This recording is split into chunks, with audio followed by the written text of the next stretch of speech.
The UK, home to about 64 million people. There are 4 countries that consist of the UK: England, Scotland, Northern Ireland and Wales, and it is the 22nd most populous country. It is a monarchy and a parliamentary government. The weather in the UK is pretty basic. It rains 3 out of the 4 seasons, and in the summer it is still cold but doesn't rain as much, and can sometimes but very rarely get up to 30 degrees Celsius.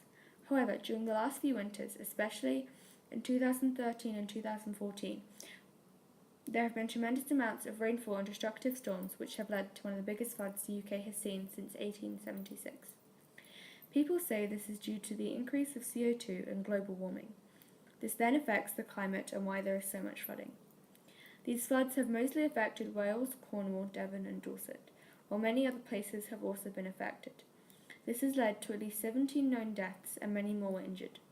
Property was lost and damaged, however, because it was a natural disaster, people's insurance did not cover the cost.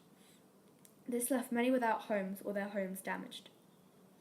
During this time, flooding in Kent and Sussex was the worst to hit the area since autumn 2000.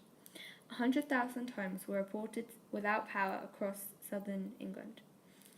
Strong winds and high tides brought flooding to large parts of western England, Wales and Scotland.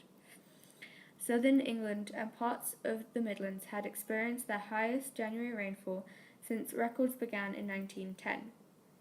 Part of the South Devon Railway seawall carrying the railway line linking London with the west of England was washed away by a powerful storm that hit the UK overnight.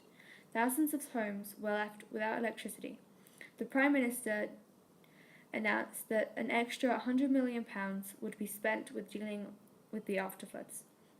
The Ministry of Defence sent around 40 Royal Marines to Somerset to help with flood protection as more storms were expected.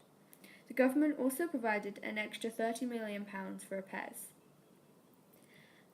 A group of leading environmental and planning experts said that some of the damage caused by the recent floods could have been prevented if the correct water management techniques had been used. In an open letter, they asked the Prime Minister to use a strategy for future flood prevention. Consequently, the government stated, "We need to employ a range of techniques to alleviate flooding, including dredging in some areas. We will look at the lessons to be learned to see where additional flood protection can help." Now the UK is still fixing damages and proceeding in preparing for any future floods and storms that may occur.